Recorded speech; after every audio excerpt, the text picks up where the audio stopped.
그날은 유독 추웠습니다.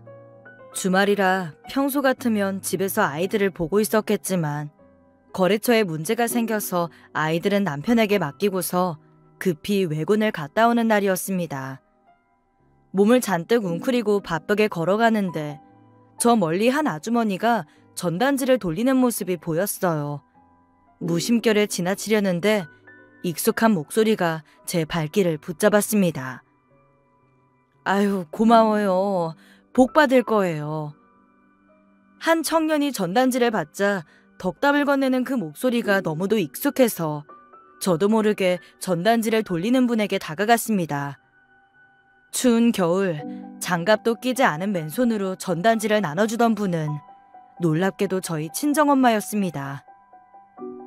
엄마, 여기서 뭐해? 주말이라 집에서 쉬고 계셔야 할 엄마가 왜 여기에서 전단지를 나눠주고 계시는 건지 이해가 가지 않았어요. 엄마는 저를 보더니 당황하신 기색이 역력했습니다. 너 왜 여기 있어? 오늘 쉬는 날 아니야? 거래처에 일이 좀 생겨서. 그럼 애들은, 쌍둥이는 누가 보고? 김서방이 보고 있지. 아니, 그게 문제가 아니라 엄마 여기서 뭐 하고 있는 거야? 왜 엄마가 전단지를 돌리고 있어? 엄마는 주중에 제 쌍둥이 아이들을 돌봐주고 계셨어요.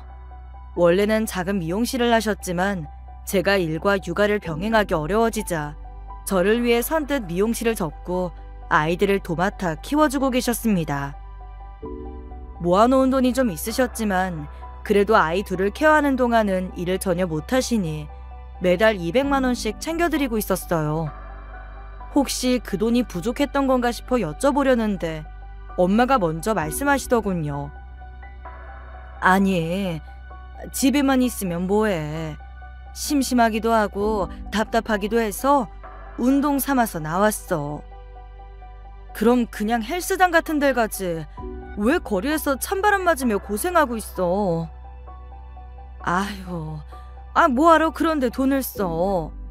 이렇게 운동도 하고 돈도 벌면 일석이조지. 혹시 내가 드리는 돈이 부족해서 그래? 아유, 아니야. 돈 때문 아니니까 신경 쓰지 말어. 얼른 들어가 봐. 김서방이나 애들이나 기다릴 텐데. 엄마는 얼른 들어가 보라며 제 등을 떠밀었습니다.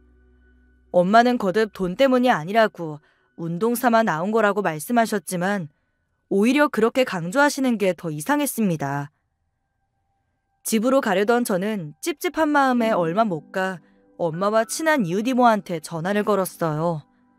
젊은 시절부터 엄마와 같이 미용일을 하며 지금은 엄마와 같은 아파트 단지에 사는 가족만큼 친한 사이였습니다. 이모, 나 나연인데. 나연아, 너 괜찮니? 이모는 제가 말을 꺼내기도 전에 대뜸 제 안부부터 물어왔어요. 그때부터 뭔가 이상하다는 생각이 들었습니다. 나야 괜찮지.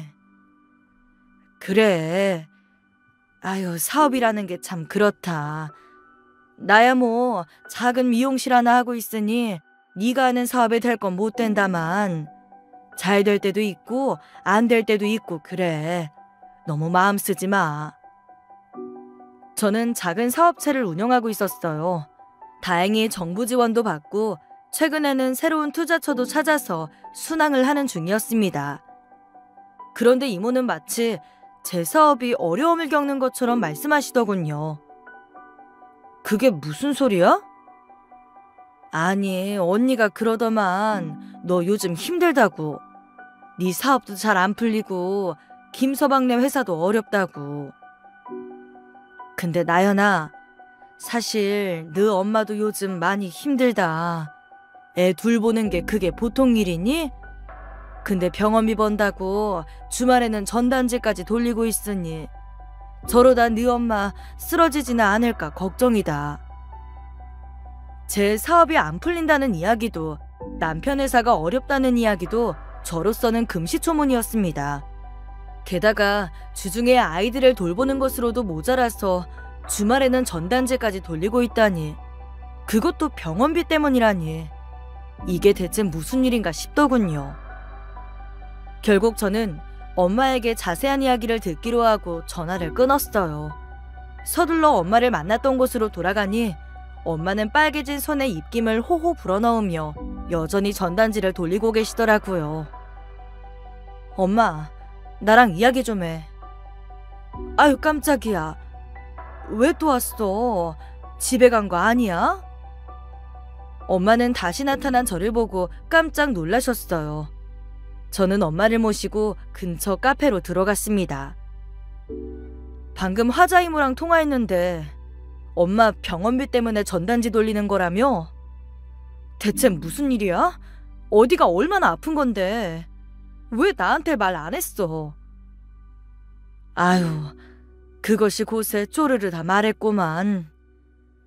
아니야, 크게 아픈 거. 아유, 누가 들으면 어디 큰 병 난 줄 알겠네.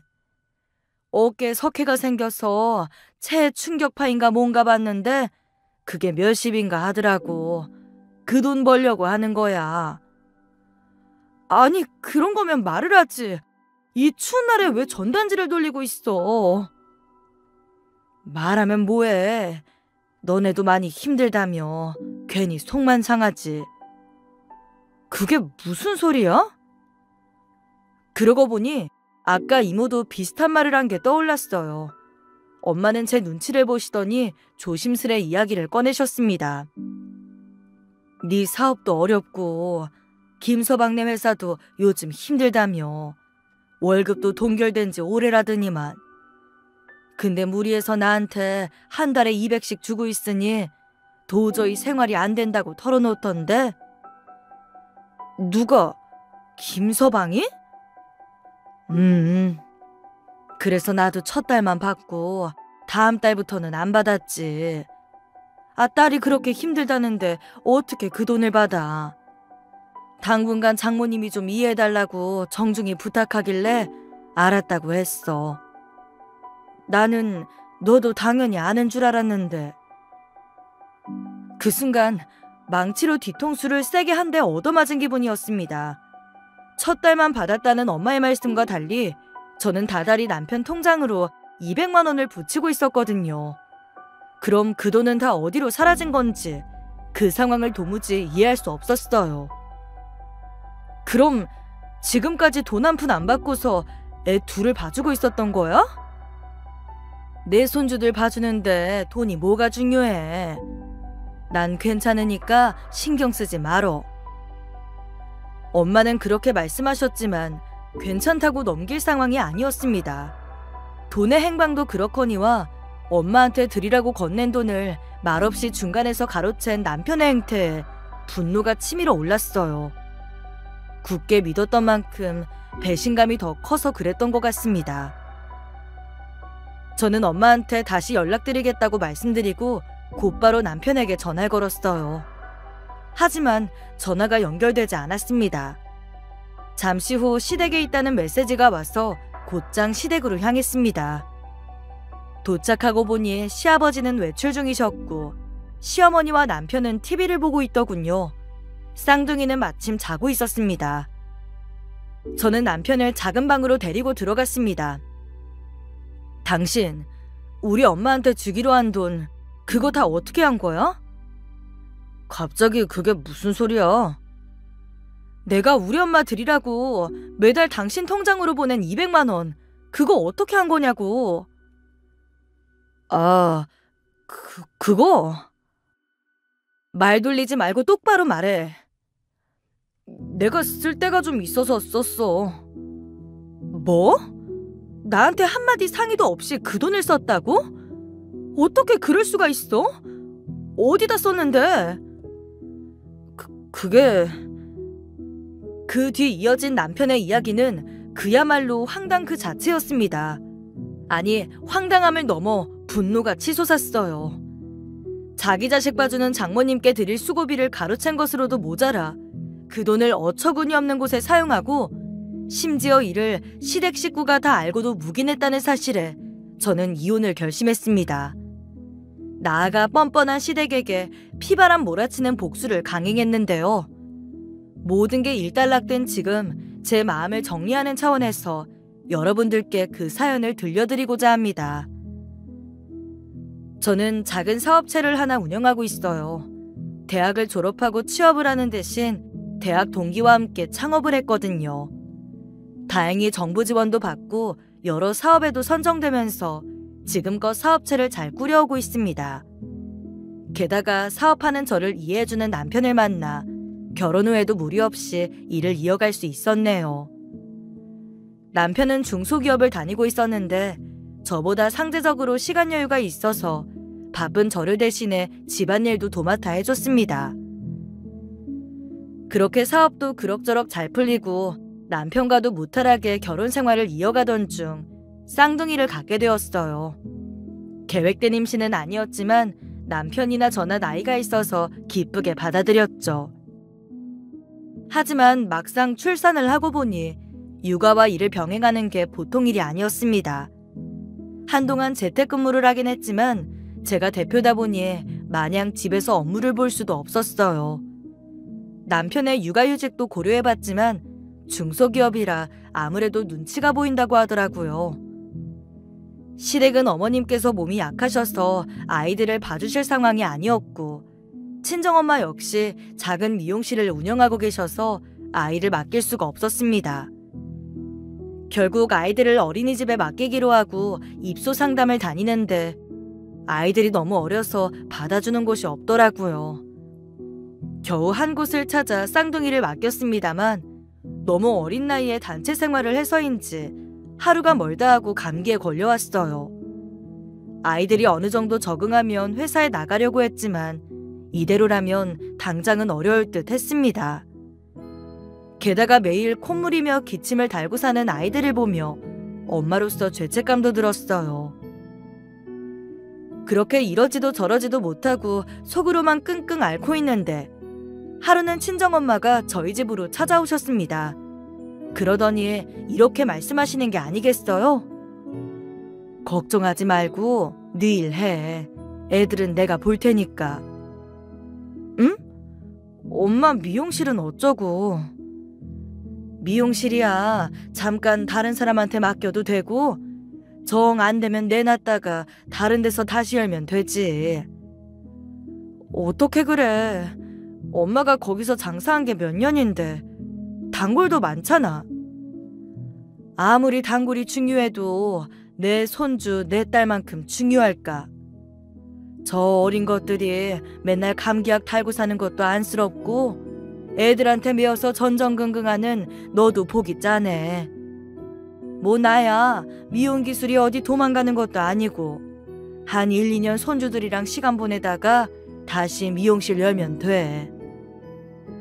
평소에도 늘 제가 뭘 하든 응원하고 지지해준 엄마라 그렇게 말씀하시는데 눈물이 핑 돌았습니다. 그 미용실은 엄마에게나 저에게나 특별한 곳이었거든요. 어릴 때 아빠가 돌아가시고 미용실을 하시면서 지금까지 저를 키워오셨는데 그런 곳을 다른 사람에게 내주고 아이 둘을 봐주신다고 하니 너무 죄송스러웠습니다. 하지만 그 외에는 다른 수가 없다는 생각도 들었어요. 남편이나 저나 일을 그만둘 수는 없는 상황이었으니까요. 결국 저희 부부는 상의 끝에 엄마에게 두 아이를 맡기기로 했습니다. 대신 엄마에게 매달 200만 원씩 드리기로 하고요. 그래봐야 엄마가 미용실을 하시면서 버는 것에 비하면 부족하겠지만 최소한의 생활비는 드려야겠다고 생각했거든요. 남편 역시 흔쾌히 동의했습니다. 됐어. 손주들 봐주는데 돈은 무슨 돈이니? 나도 모아놓은 돈이 있어. 엄마, 그냥 받아줘. 우리 마음이야. 아유, 됐다니까. 모아서 너네 살림에 보탰어. 엄마, 나 능력 있어. 잘 버니까 걱정하지 말고 받아요. 그래야 내 마음이 조금이라도 편할 것 같아서 그래. 응? 거듭되는 저의 요청에 엄마는 알겠다고 말씀하셨어요. 아기 침대부터 기저귀 가리대까지 모든 게 저희 집에 있었기에 엄마가 저희 집으로 와서 애들을 봐주시기로 하셨습니다. 저나 남편이 퇴근하면 바톤 터치하듯 엄마는 집에 가서 쉬시는 형태였죠. 그러다 보니 자연스럽게 같이 저녁을 먹는 일이 많아졌습니다. 그때마다 남편은 엄마가 일절 주방에 못 오시게 했어요. 장모님은 앉아서 쉬세요. 아기 봐주시는 것만으로도 감사한데 요리는 제가 할게요. 그래 엄마, 이제 앉아서 좀 쉬어. 김서방도 일하고 와서 피곤할 텐데. 아유, 우리 마나님이랑 장모님만 할까요? 사업하고 애 키우는 게 보통 일입니까? 조금만 기다리세요. 제가 장모님 좋아하시는 해물된장찌개 맛있게 끓여드릴게요.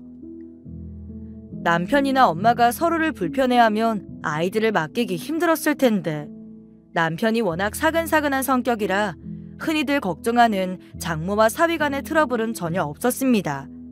도리어 세세하게 챙기는 건 저보다 잘한다고 엄마가 칭찬하실 정도였어요. 그렇게 아이 문제가 일단락되니 저도 사업에 좀 더 집중할 수 있게 되었습니다. 확실히 제 손길이 닿으니 매출이 점차 올라 어쩔 때는 월 1,000 이상을 벌기도 했습니다. 그때마다 엄마와 남편은 물론 시댁까지 살뜰히 챙기려 노력했네요. 어머님 잘 계시죠? 요 근래 바쁘다고 통 찾아뵙지도 못했네요. 죄송해요. 아니다. 애비한테 얘기 들었다. 요즘 바쁘다며? 네, 일이 좀 그렇네요. 그래도 이번 주에는 꼭 찾아뵐게요. 아참, 오늘 오후에 안마의자 배송될 거예요. 안마의자? 네, 어머님 요즘 여기저기 결리셔서 한의원 다니신다면서요. 안마의자 요새 잘 나온다고 해서 추천받은 제품으로 샀어요. 써보시고 별로면 다른 제품으로 바꿔드릴게요. 아이고, 그거 비싸다던데 뭘 그런 걸 샀니? 항상 시간에 쫓기는 워킹맘이라 자주 찾아뵙지는 못하지만 대신 제가 할 수 있는 선에서 이것저것 해드리려고 노력했어요. 남편에게 4살 어린 여동생이 있었는데 졸업 후에도 좀처럼 제대로 된 직장을 잡지 못해서 거래처를 통해 일자리를 알아봐주기도 했습니다. 그럼 신우이 역시 남편을 닮아 사근사근한 성격이라 제가 뭘 해주면 항상 고맙다는 인사를 잊지 않았습니다. 새언니 고마워요. 아니에요. 직장은 어때요? 마음에 들어요?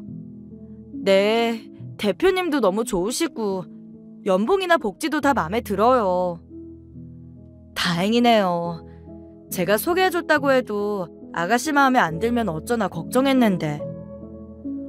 요즘 취직하기 어려운데 이렇게 기회가 온 것만으로도 너무 감사하죠. 언니, 쌍둥이 뭐 필요한 거 없어요? 첫 월급 받으면 조카들 선물 사주고 싶은데. 고모가 사준 거면 뭐든 다 좋아하지 않을까요? 아가씨는 저와 다르게 센스가 좋잖아요. 저는 영 센스가 그래요. 에이, 새언니는 대신 사업 능력이 있잖아요. 그게 더 좋죠. 그렇게 친정엄마의 도움과 남편의 내조 덕분에 저는 사업에 집중할 수 있었어요.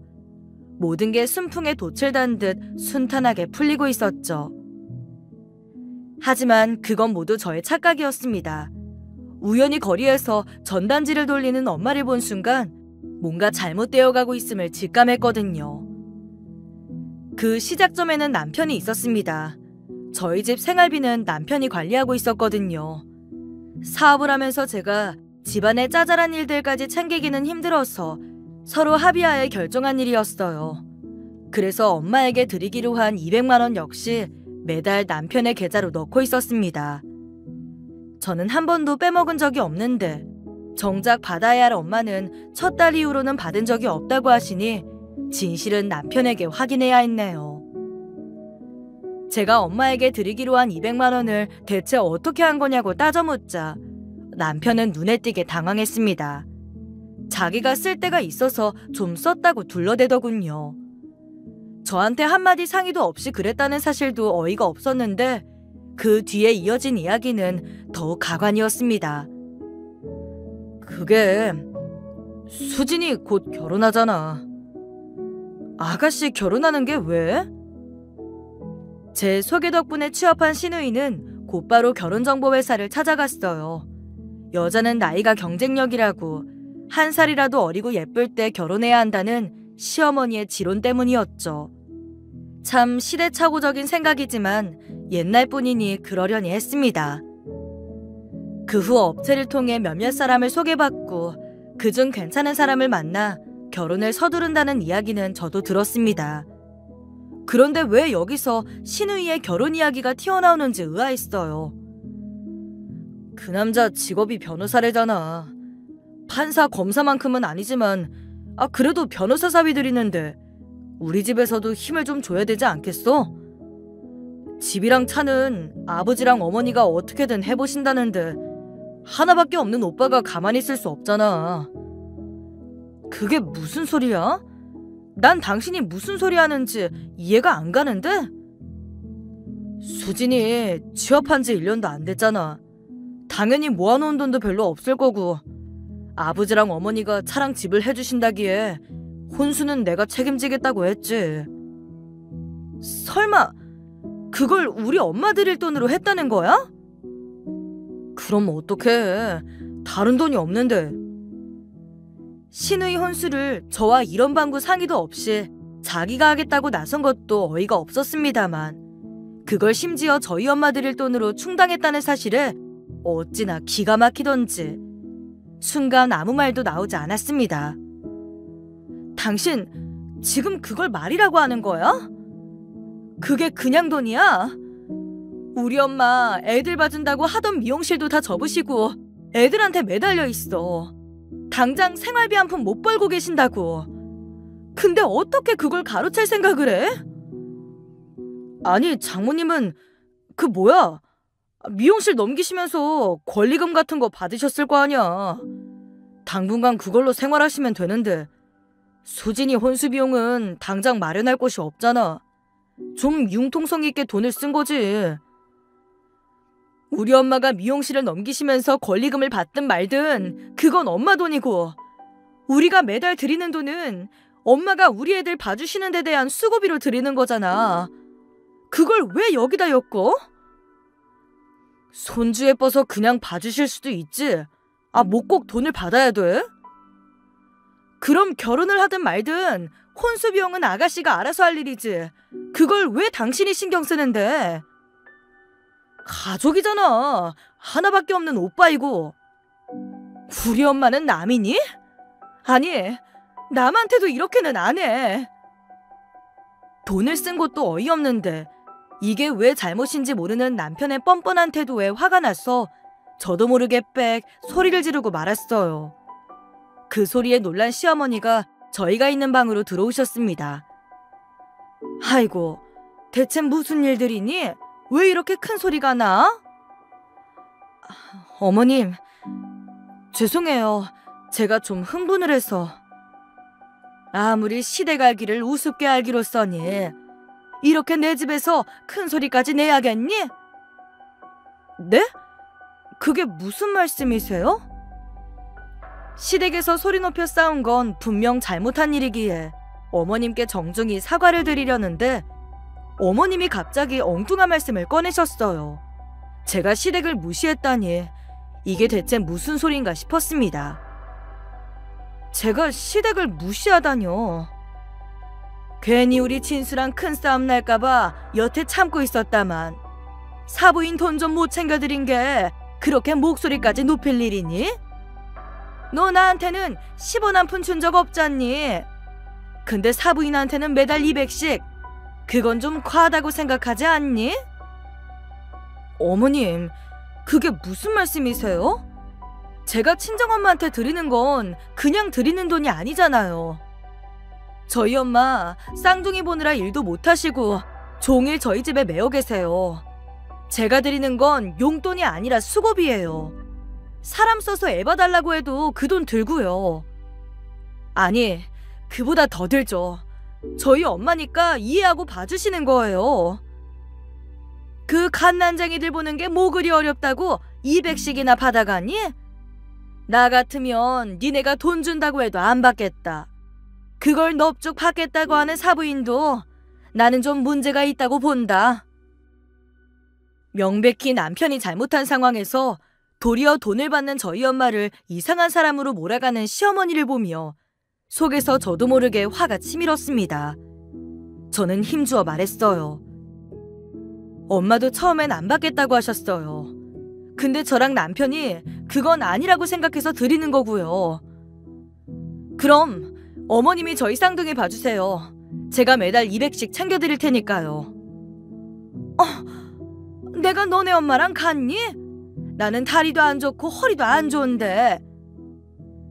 제가 아이들을 봐달라고 하자 바로 뒤로 내빼는 시어머니 모습을 보니 어깨에 석회가 생기고도 우리 손주들 내가 아니면 누가 보냐며 안고 달래던 엄마 모습이 떠올라 울컥했습니다. 어머님, 저희 엄마도 몸 안 좋으세요. 평생 미용실에서 일하셔서 손가락 마디마디 안 아프신 곳이 없고 어깨에 석회까지 생겨서 지금 치료받고 계세요. 그런데도 저 때문에 저희 애들 봐주시고 계시는데 어떻게 그 돈을 가로챌 생각을 해요? 그게 말이 된다고 생각하세요? 가로채다니? 얘, 너네 집 돈은 너 혼자 버니? 누가 보면 우리 진수는 집에서 살림만 하는 줄 알겠다. 제가 엄마들이라고 보낸 돈을 아가씨 혼수에 썼으니까 가로챈 거죠. 세상에, 얘 말하는 것 좀 봐라. 돈 좀 번다고 지금 시애미 앞에서 유세 떠는 거니? 시어머니는 도리어 저를 돈 좀 번다고 시댁과 남편을 우습게 여기는 버릇없는 며느리로 몰아갔습니다.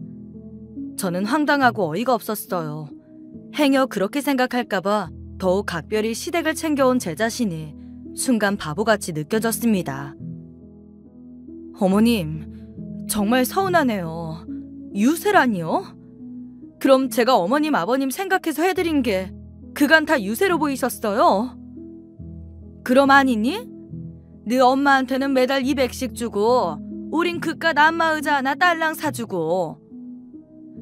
그 200 첫 달에 딱 한 번 받으셨어요.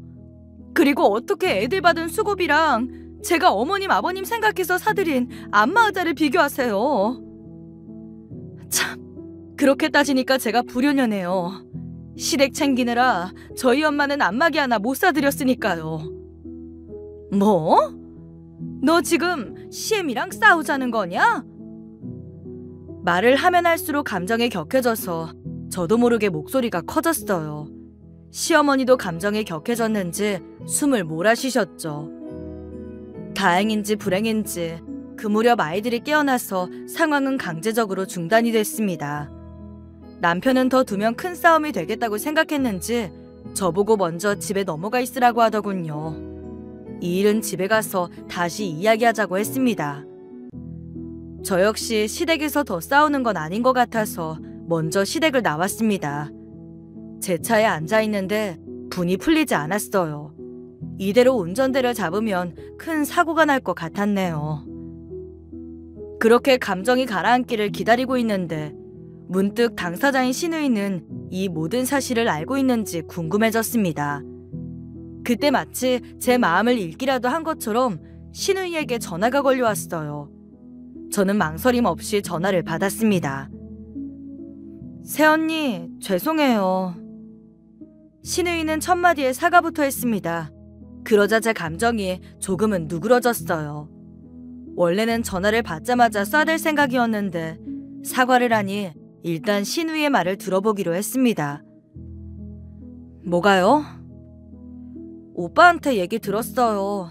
다 아셨다면서요. 그러니까 뭘요? 오빠가 장모님한테 드릴 돈을 제 혼수에 썼다는 거예요. 아가씨는 알고 있었어요? 그 돈이 그런 돈인 줄은 몰랐죠. 저는 그냥 오빠가 혼수 걱정하지 말라고 오빠가 다 해주겠다고 해서 그런 줄로만 알았어요. 그나마 신우이는 그 돈의 출처를 몰랐다고 하니 마음이 좀 누그러졌습니다. 하지만 아닌 건 아니라고 단호히 얘기해줘야 할 것 같았어요. 아가씨가 몰랐다고 하니 그나마 다행이네요. 근데 아가씨가 결혼하는 건데 오빠가 혼수를 해주는 건 좀 아니지 않아요? 하나밖에 없는 동생인데 해줄 수도 있죠. 오빠가 싱글이면 그럴 수도 있죠. 근데 아니잖아요. 결혼을 했고 가정을 꾸렸으면 그런 일은 저한테 먼저 상의를 했어야죠. 아가씨도 저한테 얘기를 했어야 하고요. 작은 선물에도 고맙다고 인사하던 시누이가 정작 이런 큰일은 저에게 말도 안 하고 티도 안 냈다는 게 사실 좀 괘씸했습니다. 그런데 이어지는 말이 아주 가관이더라고요. 이래서 진짜 가족은 될 수 없다나 봐요.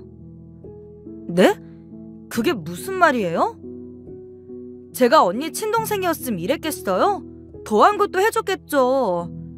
동생이 좋은 집안으로 시집 간다는데. 아니요. 아가씨가 내 친동생이었어도 전 똑같이 이랬을 거예요. 솔직히 전 이해가 안 가네요. 부모님 도움이야 아가씨가 사회생활한 지 얼마 안 됐으니 받을 수 있다고 쳐요. 근데 형제자매는 아니죠. 혹 도와준다면 그건 고마운 거지 당연한 게 아니에요. 제 말에 시누이는 침묵했습니다. 제가 형제자매 없는 외동이기는 했지만 주변 친구들을 봐도 형제자매 결혼자금을 보태준다는 이야기는 한 번도 못 들었습니다. 결혼 선물로 가전제품을 사주는 정도는 봤어도 말이죠. 저도 그 정도는 당연히 해줄 생각이었어요. 이런 사태가 벌어지지만 않았다면 말입니다. 새언니, 혹시 질투나서 이러는 건 아니죠? 뭐라고요? 제가 변호사 물어서 시집가니까 괜히 질투나서 이렇게 난리치나 싶어서요. 솔직히 그렇잖아요. 우리 오빠긴 하지만 오빠는 별 능력도 없고 언니가 뼈 빠지게 일해서 먹여 살려야 하는데 저는 있는 집에 시집가게 됐으니 질투나서 이러나 싶어서요. 아니요. 솔직히 저는 아가씨가 어떤 집에 시집가든 관심 없어요. 그게 아가씨 인생이지 내 인생도 아닌데 내가 뭐하러 질투를 해요? 하도 어이가 없어서 그렇게 말했더니 저쪽에서 얕은 한숨 소리가 들려왔어요. 정작 한숨을 쉬고 싶은 건 제 쪽인데 말입니다.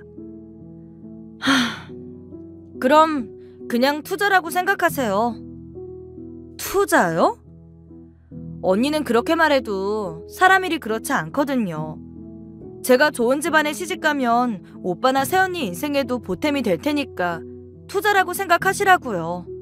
제가 나중에 잘 챙겨드릴 테니까. 아직 결혼도 하지 않았건만 선심 쓰듯 그렇게 이야기하는 신우를 보니 정말 기가 찼습니다. 더 이상 대화를 이어가봐야 제 속만 답답할 것 같았네요. 됐어요. 아가씨가 재벌집으로 시집가도 덕볼 생각 전혀 없으니까 그동안 남편한테 받은 혼수자금이나 제 계좌로 돌려놓으세요. 그걸 어떻게 돌려놔요? 벌써 다 썼는데. 그 돈을 벌써 다 썼다고요? 변호사 사위들이면 원래는 신부 쪽에서 집에 차에 변호사 사무실까지 다 해주는 거예요. 그나마 제가 예쁘고 어리니까 많이 생략한 거고요. 그래도 결혼식장이나 이런 건 저희 쪽에서 해야죠. 제 드레스만 해도 몇백인데 꼴랑 1,000 좀 넘게 줘놓고 누가 보면 몇천 준 줄 알겠어요. 아가씨, 사람이 뭐든 형편과 주제에 맞게 해야지. 아가씨가 얼마나 벌고 친정에 돈이 얼마나 있다고 몇백짜리 드레스를 입어요? 그 집 레벨에 맞게 입어야죠. 아, 됐어요. 언니랑 더 말씨름하기 싫으네요. 그깟 돈 저 결혼하고 갚을게요. 그럼 됐죠? 신우이는 제 대답도 듣지 않고 일방적으로 전화를 끊어버렸습니다. 뭐 이런 경우가 다 있나 싶었어요. 겨우 감정을 추스르고 집으로 돌아오니 얼마 지나지 않아 남편이 아이들을 데리고 들어오더군요. 저는 남편과 말 한마디 섞지 않고 애들만 봤어요. 남편 역시 딱히 대화를 이어갈 생각이 없어 보였습니다. 아이들을 재운 후에야 우리는 다시 대화를 나눴네요. 그 돈 수진이 결혼하면 돌려줄게. 됐어. 지금 당장 돌려줘. 아, 참. 사람이 왜 그러냐, 치졸하게. 치졸? 치졸은 장모님 드릴 돈 중간에서 가로챈 당신한테 쓸 말이지. 됐고, 그 돈 당장 내놔. 안 그러면 이혼 도장 찍을 줄 알아. 뭐? 무슨 이깟일로 이혼이야? 이깟일? 당신한테는 이게 이깟일이야? 사실 이번 일로 남편에 대한 신뢰는 물론 시댁 식구들에 대한 믿음까지 한 번에 무너진 터라 저는 진지하게 이혼을 고민하고 있었습니다. 그런데 남편은 이 일을 대수롭지 않게 여겼어요. 제가 이혼 이야기를 꺼내자 펄쩍 뛰더니 됐다고 다음에 이야기하자고 하고는 서둘러 자리를 피하더군요. 그날 저는 서재에서 잠을 청했습니다. 그런데 도무지 잠이 오지 않았어요. 그나마 다행인 건 남편에게 주는 생활비가 고정되어 있고 그 액수가 그리 크지 않았다는 거였네요. 여분의 돈은 제가 따로 투자하고 있었습니다. 하긴, 그러니까 엄마한테 드릴 돈을 중간에서 가로챈 거였겠죠. 잠이 오지 않아 할 일 없이 컴퓨터 앞에 앉아있다가 문득 집에 설치해둔 홈캠이 떠올랐어요. 엄마가 아이들을 봐주시기 전에 몇 번 베이비시터를 집으로 부른 적이 있었는데 그때 설치해둔 홈캠이었습니다. 저는 최근 촬영된 홈캠을 재생해보았어요. 그랬다가 저도 모르게 탄식을 내뱉고 말았습니다. 최근 사업을 확장하면서 새로운 투자처를 구하느라 늦게 들어올 때가 많았는데 그때마다 집이 말끔하게 치워져 있었어요.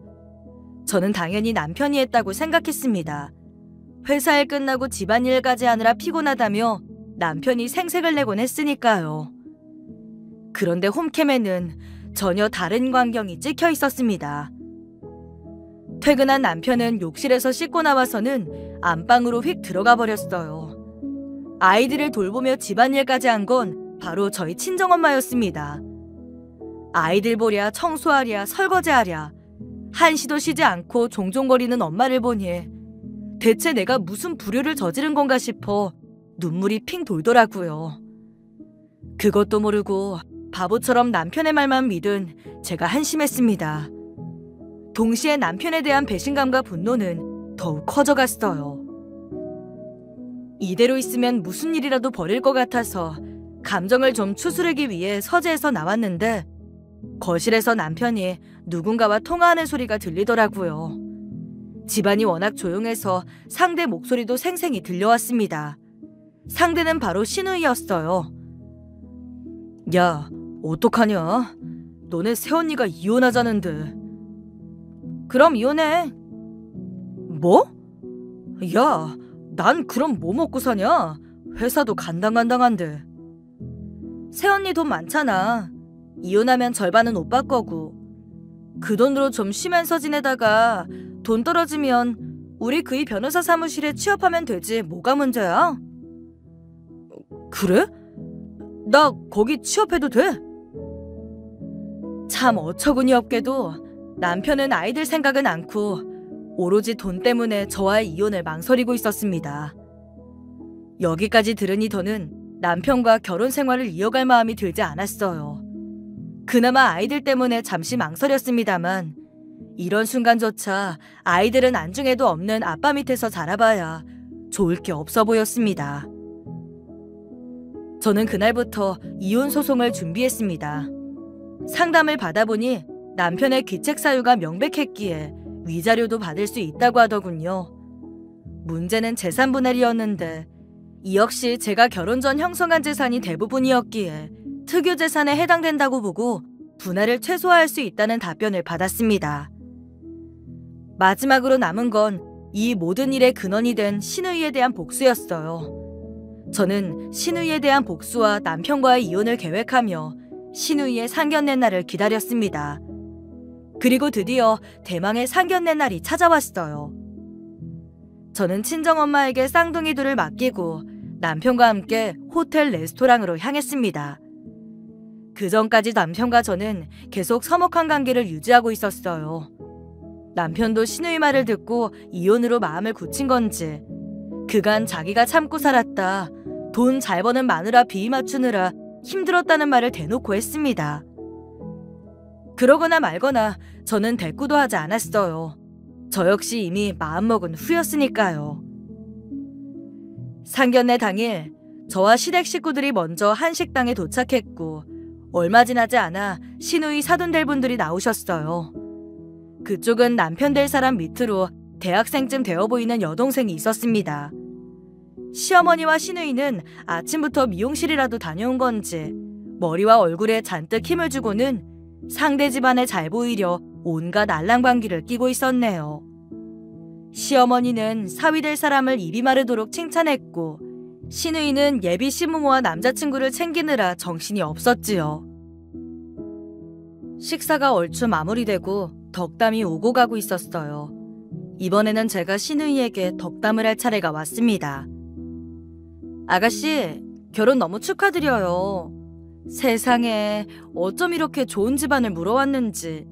아가씨 말대로 봉을 제대로 잡았네요. 호들갑스러운 제 말에 순식간 분위기가 얼음장처럼 차가워졌습니다. 시누이의 얼굴 역시 딱딱하게 굳었죠. 당신, 그게 무슨 말이야? 남편 역시 정색하며 저를 툭 쳤습니다. 하지만 저는 모르는 척 푼수처럼 말을 이어갔어요. 왜? 우리 집안의 변호사 사위가 가당키나 한 일이야? 이게 다 아가씨가 어리고 예뻐서 가능한 일이지. 집 사고 차 사느라 허리가 좀 휘지만 초기 투자만 잘하면 앞으로 평생 뽑아먹을 수 있으니 좋은 일이지. 안 그래? 아니 얘가 미쳤나? 너 지금 무슨 소리 하는 거냐? 제 말에 시어머니가 버럭 화를 내셨어요. 왜요? 제가 없는 말 했어요? 아가씨가 시집 잘 가면 저희 집에도 콩고물이 떨어질 테니까 투자한다 생각하고 돈 보태라 하셨잖아요. 아가씨 말해보세요. 아가씨도 그랬잖아요. 제가 언제요? 왜 없는 말을 지어내세요?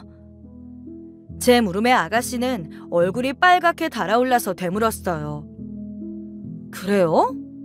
기억이 안 나신다니. 그럼 들려드려야겠네. 누가 진짜 없는 말을 하고 있는지. 저는 빙긋 웃으며 제 핸드폰에 저장된 시누이와의 통화 내역을 재생했습니다.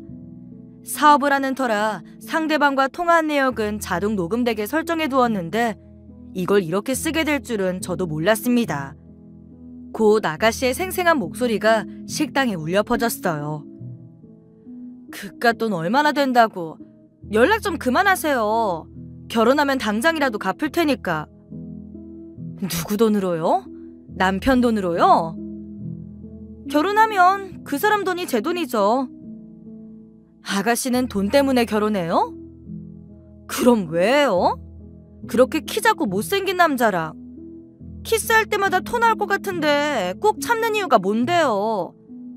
그 사람이 입은 옷, 찬 시계, 타고 다니는 차, 그 액수 생각하면서 참는다고요. 시누이의 목소리가 생생하게 재생되자 남편 될 사람의 얼굴이 시뻘개졌어요. 사돈 될 분들도 표정이 딱딱하게 굳었습니다. 침묵을 깬 건 대학생쯤 되어 보이는 그 여자아이였어요. 시누이 남자친구의 여동생 말입니다. 그러니까 우리 오빠 돈 보고 결혼한다는 거네요? 완전 꽃뱀아니야. 이번 결혼은 없던 일로 하죠.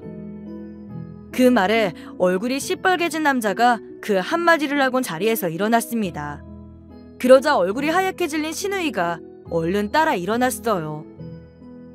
오빠, 오해야. 그냥 새언니가 오빠랑 결혼하는 걸 너무 질투해서 막 그냥 둘러댄 말이야. 네 맘 잘 알았다.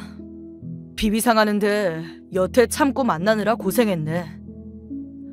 오빠, 내 말 좀 들어봐, 응? 아버지 어머니, 가시죠. 시누이의 변호사 남친은 시누이에게는 눈길도 주지 않았고 자기 부모님을 모시고 여동생을 데리고 그대로 방을 나갔습니다. 시누이는 울며불며 그 뒤를 쫓아나갔어요. 바지가랑이를 붙잡고 매달렸는지 어쨌는지 연신 오빠 미안해. 잘못했어. 오빠! 하고 사정하는 소리가 들려왔습니다. 그 사이 시어머니는 표독스럽게 저를 노려보았어요. 이 못돼 처먹은 년이! 이 년이 내 딸 인생을 망치려고 작정을 했구나. 제가 망쳤나요? 아가씨 인생은 스스로 꾼 거죠. 제가 없는 말 지어낸 것도 아니고 아가씨 스스로 한 말이잖아요. 아니에요? 뭐야? 당신 생각이 있어 없어? 그깟 돈 때문에 내 동생 혼사를 그르치면 어쩌자는 거야? 당신은 동생 혼사 걱정하기 전에 당신 결혼 생활이나 먼저 걱정해. 뭐? 저는 씩씩거리는 남편에게 서류 봉투를 던지듯 건넸습니다. 남편은 얼떨떨한 표정으로 그걸 받아들었습니다. 안에는 이혼 소장이 들어있었어요. 아이들은 내가 데려올 거야. 어차피 당신은 데려갈 생각도 없었겠지만 귀책 사유는 당신한테 있으니까 위자료 소송 들어갈 거고. 그래, 갈라서. 나도 당신 같은 여자랑은 단 하루도 더 못 사니까. 그래, 그 맘 꼭 그대로 간직하길 바랄게. 저는 그렇게 이혼 소장을 던지듯 건네고 식당을 나왔습니다. 신우이는 어디까지 따라간 건지 보이지도 않더군요. 제가 집으로 돌아오자 쌍둥이를 돌봐주던 친정엄마가 눈이 동그래져서 물었습니다. 김서방은 어쩌고 너 혼자 들어와? 그런 친정엄마를 보니 갑자기 눈물이 핑 돌았어요. 제가 훌쩍거리자 엄마는 더욱 놀라 안절부절 못하시며 물으셨습니다. 왜 그래? 무슨 일이 있어? 김서방이랑 싸웠니? 엄마 미안해. 나 때문에 늘 고생만 하고 난 그런 줄도 모르고 여태 불효만 저질렀네. 그게 무슨 소리야 갑자기? 김서방이 한 말 다 거짓말이야. 엄마한테 주려는 돈 그거 자기 여동생 결혼 자금에 보태려고 거짓말한 거야. 뭐? 엄마는 그 말에 놀란 듯 한동안 아무 말씀도 못하셨어요. 그러다 나직이 한숨을 내쉬셨습니다. 아휴, 다행이구나. 응? 다행이라고. 네 사업이 어렵다고 해서 네가 얼마나 마음고생하고 있을까 그 걱정에 밤잠도 설쳤는데 그거 아니라면 됐어. 그걸로 됐다. 엄마는 자기 돈을 그렇게 가로챘다는 사실에 화를 내기보다는 제 사업이 어렵다는 게 거짓말이었다는 사실에 안도하셨습니다. 그런 엄마를 보니 세상에서 저를 이렇게까지 위할 사람은 엄마 단 한 사람뿐이겠구나 싶었습니다. 엄마, 나 이혼하려고. 왜? 그 돈 때문에 그래? 엄마는 괜찮아. 아니, 단순히 돈 때문이 아니라 그 사람에 대한 신뢰를 잃었어. 믿지 못하는 사람이랑 어떻게 평생을 함께 살겠어. 엄마는 그 말씀을 듣고는 잠시 침묵하셨어요. 그러다가 제 어깨를 가만히 쓸어주시며 진심 어린 조언을 건네셨습니다.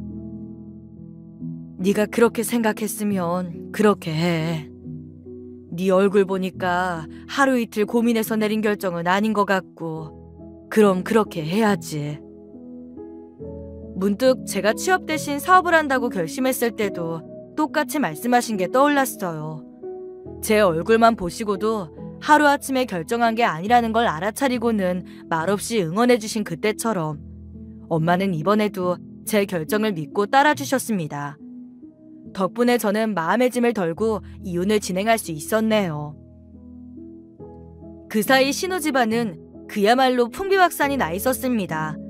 당연히 결혼은 파토가 났고 신우이 시집 갈 때 해준다고 무리해서 산 집과 차는 애물단지가 되어 있었죠.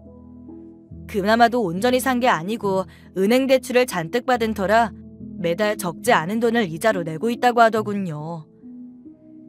그 사이 남편은 결국 직장에서 잘렸고 신우이 역시 직장에서 잘렸습니다. 신우이 일자리는 제가 알아봐 준 거였으니 어찌 보면 당연한 일이었죠. 졸지의 시아버지는 장성한 두 자식을 먹여 살리게 되었습니다. 신우이 말만 믿고 이혼하면 거액의 재산을 분할받을 거라고 예상한 남편은 자신이 받을 액수가 생각보다 적자 변호사만 거듭 갈아치우고 있었어요. 그래도 금액이 크게 변하지 않자 나중에는 180도 태도를 바꾸더군요. 자기야, 내가 잠깐 미쳤었나 봐. 장모님 드릴 돈을 중간에서 가로챌 생각을 하다니. 정말 미안해. 그 돈 내가 싹 다 돌려줄게. 언제적 돈을 이제 와서 돌려준대? 됐어. 애들 생각도 해야지. 애들이 이혼 가정에서 크면 좋겠어. 이제와 애들 생각? 돈에 눈이 멀어서 애들은 뒷전이 나빠. 차라리 없는 게 나아. 뒤늦게 애들 생각 안 하냐고 질척거리는 남편의 모습을 보니 얼마 남지 않은 정도 싹 다 사라졌습니다. 남편의 연락을 차단하니 이젠 신우이에게 연락이 오더군요. 언니, 지난 일은 제가 사과할게요. 그렇다고 저희 오빠랑 이혼하는 건 아니잖아요. 저 때문에 이혼하면 제 마음이 얼마나 불편하겠어요. 아가씨 마음 불편한 건 내 할 바 아니고요. 그쪽 오빠랑 다시 잘해볼 생각 추호도 없으니까 괜히 쓸데없이 연락하지 마세요. 제가 세게 나오자 잠시 침묵하던 신우이가 되도 않는 협박을 해왔습니다. 저 이렇게까지는 안 하려고 했는데 저 다른 회사 노동청에 고소할 거예요. 부당해고로. 거기 새언니네 거래처 아니에요? 거래처가 그렇게 곤란해져도 괜찮겠어요? 하세요. 얼마든지. 결혼 앞두고 결국 그만둘 직장이라고 근태 엉망인 거 다 증거로 제시할 테니까.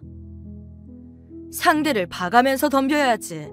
아직도 정신 못 차리고 덤비는 신우이에게 차갑게 일가라고 전화를 끊었습니다. 그런데 남편과 신우이로 안 되니 시어머니까지 연락을 해오시더군요. 너 애가 어쩜 이렇게 모질게 나오니? 그 어린 것들은 생각도 안 하니? 애들 걱정은 마세요. 제가 어떻게든 잘 키울 테니까요. 어머님은 어머님 자식 걱정이 우선이시죠. 내가 다 잘못했다. 이 시애미 봐서라도 이번 한 번만 네가 져다오. 아니요, 어머님. 전 물을 생각 없어요. 이렇게 식구들이 돌아가면서 절 괴롭히면 그 이가 낼 위자료만 높아져요. 그러니 앞으로는 연락하지 말아주세요. 그렇게 단호히 대처한 후에야 시댁 쪽에서 오는 연락을 막을 수 있었습니다. 결국 남편과 저는 완전히 남남으로 갈라섰습니다. 약간의 재산 분할은 있었지만 그쯤이야 인생에서 걸러야 할 이들을 걸러낸 비용으로 생각하기로 했습니다. 이후 남편과 살던 아파트는 처분하고 얼마 전에 3층짜리 단독주택을 구매했어요. 1층에는 엄마를 위한 미용실을 열고 2층에는 엄마가, 3층에는 저와 쌍둥이가 살고 있습니다. 아이들은 그 사이 제법 자라서 어린이집에 다니고 있어요. 처음에는 제가 생활비 다 드릴 테니 쉬시라고 말씀드렸는데 평생 일하다가 집에만 있으니 좀이 쑤신다고 하셔서 한 달 전에 미용실을 열어드렸어요. 대신 전처럼 무리하지 않고 소일거리 삼아 하고 계십니다. 그 사이 제 사업도 더욱 번창하여 이제는 월 몇천을 거뜬히 벌고 있네요. 그간 내 가정이라는 울타리를 지키느라 정작 가장 가까운 곳에서 나를 위해 애써온 엄마를 챙겨드리지 못했어요. 요즘은 엄마의 희생과 배려를 당연하게 여기지 않고 늘 감사를 표하려고 노력하고 있습니다. 신이 모든 곳에 있을 수 없기에 엄마를 만들었다는 말이 있잖아요. 살아보니 엄마만큼 저를 위해주는 사람이 없더라고요. 그런 엄마에게 다시 한번 감사를 표하며 오늘 제 사연을 마무리하려고 합니다. 끝까지 들어주셔서 감사합니다.